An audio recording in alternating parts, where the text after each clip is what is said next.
Talent alone won't make you successful. I'm Bill Snodgrass, and in this video, we're going to look at 10 things that require no talent that will help you be successful on the job.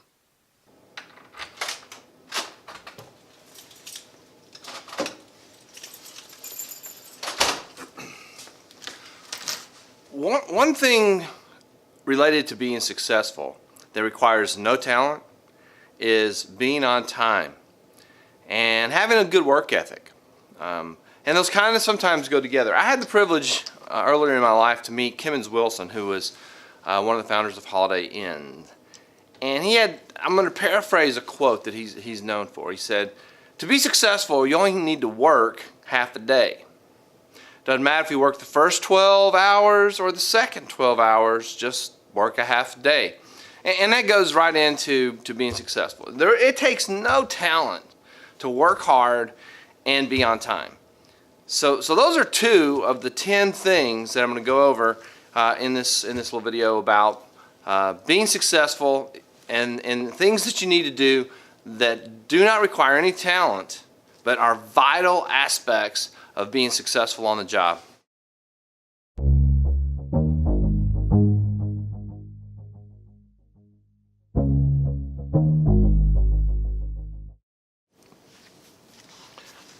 I want to jump into this video for 1 second and throw out a shout out to some folks. And this actually kind of makes sense to go along with this video because it is a group of people who are highly trained to be highly successful. And so I found out that some of the guys from the Apple Store in Memphis are watching my videos, and I just want to shout those guys out and say thank you very much. I'd love to hear some comments, some ideas, some thoughts that you would like to have. Maybe hear an old dude talk about. But thanks for watching the videos. Thanks for sharing them and whatever you do with them. But I'm glad you're watching them. And according to the story that got back to me, some of you guys actually sort of enjoy them. So I'm really grateful for that. Now back to the 10 things that require zero talent related to being successful.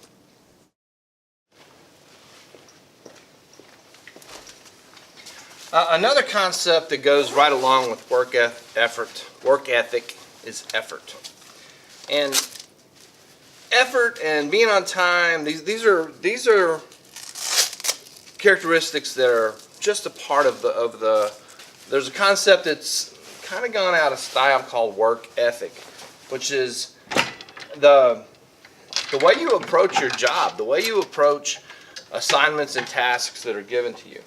And putting in effort, that's just a bare minimum. Effort is just a bare minimum of what you need to do. And it's not like, oh, I just want to get by. It's like, this is what I need in order to be successful. I need to put in this much effort. I need to try. I need to work hard. I need to do these things so that the task can be accomplished the way it's supposed to be. So that's the third. So the first 3 are to me are kind of similar. Being on time, having a good work ethic, and putting in effort. These are just like minimum requirements for being successful on the job.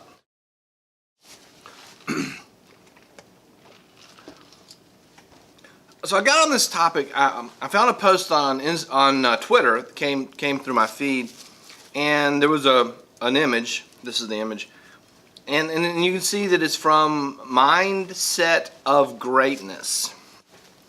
And I got to think, I was like, this is really good information for my work-based learning class. This is right up the alley on things that they need to know in order to be successful on the job. And as I looked at the list, I began to say, well, you know, this is actually quite good. These are things that you just decide to do. It's not one of those things where you can say, you know, I think I'm gonna jump 11 feet today and be able to jump up and touch. That's not something you can just decide to do.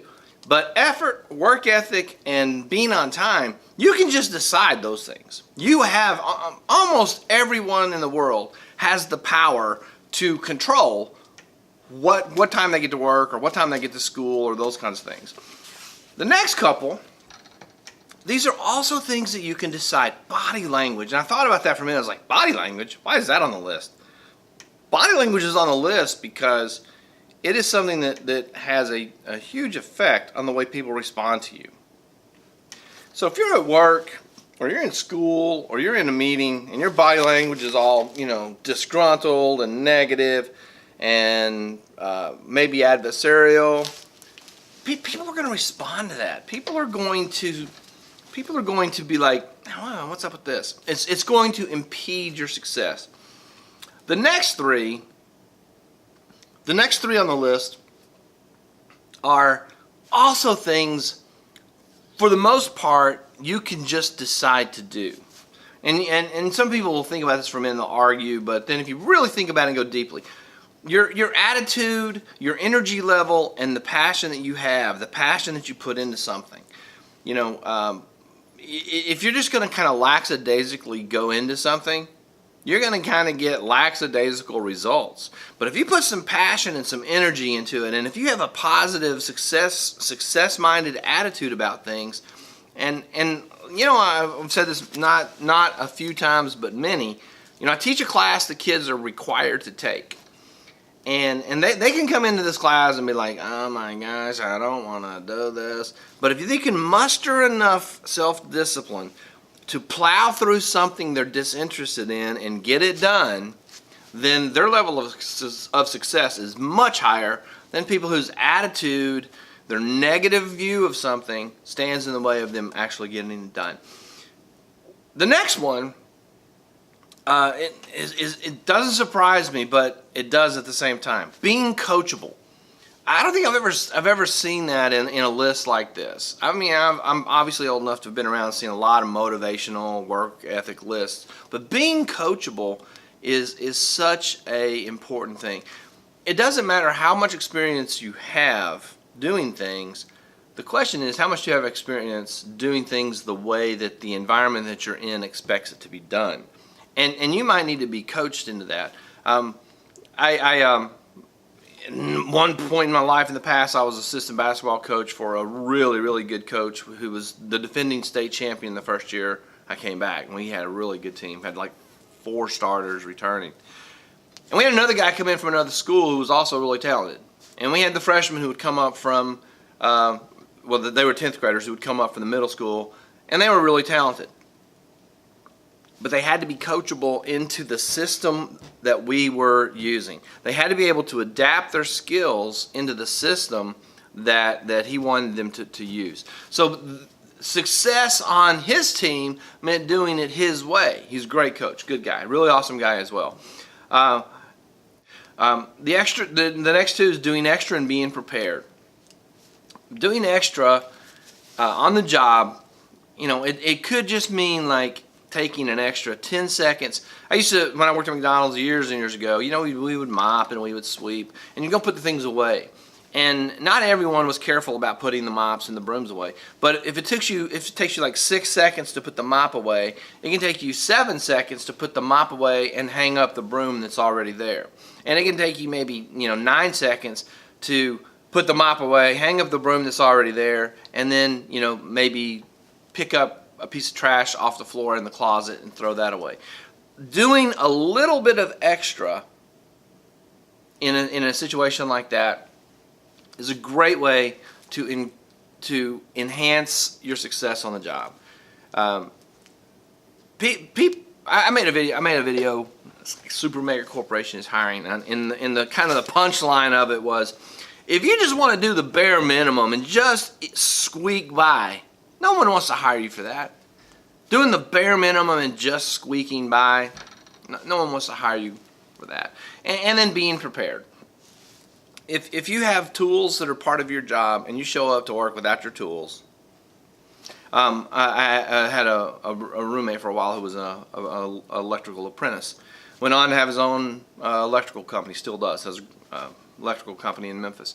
And, he had to have his tools. He couldn't go to work without his tools. You can't come to my class without your tools. We use the laptop every single day. Now in the unit that we're in, we do math problems in class. you better have a pencil. You probably ought to have a calculator. You need the tools to do the job. If you're going to an art class and you don't have the supplies for that class, how are you going to do it? So being prepared. If you've got to go to a meeting, if you have to present the sales report and the projection of next quarter sales, if you have to present that at a meeting, you need to be ready when the meeting starts. You can't be in the meeting going like, let me Google that. Let me Google. So that's the list, and I really think it's a great list. This is, I think, a really good list. Being on time, work ethic, effort. Just decide to do those things. Decide to have a good positive body language. Go into the work situation, go into the school situation, go into the relationship. These all could be successful relationship tips as well. Just saying. Go into that. Go into the work situation, school situation, relationship. Have energy. Have a positive attitude. Have passion for what you're trying to accomplish. Be coachable. Do extra and show up and be prepared.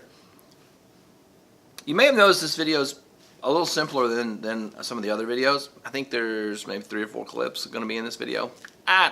This thing is killing me.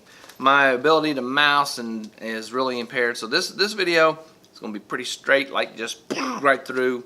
A couple of clips and hit the render button. So yeah, if you were looking for fancy B-roll of I don't know what, yeah, I'll get back to that. I got to do something about this though. Thanks for watching. Hope you enjoyed it. Get out there. 10 things that require no talent that directly affect how successful you are on the job. Do those 10 things. Here's the list one more time.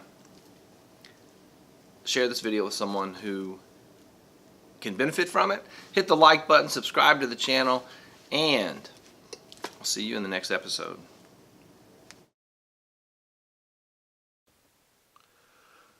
Success alone won't make you talented.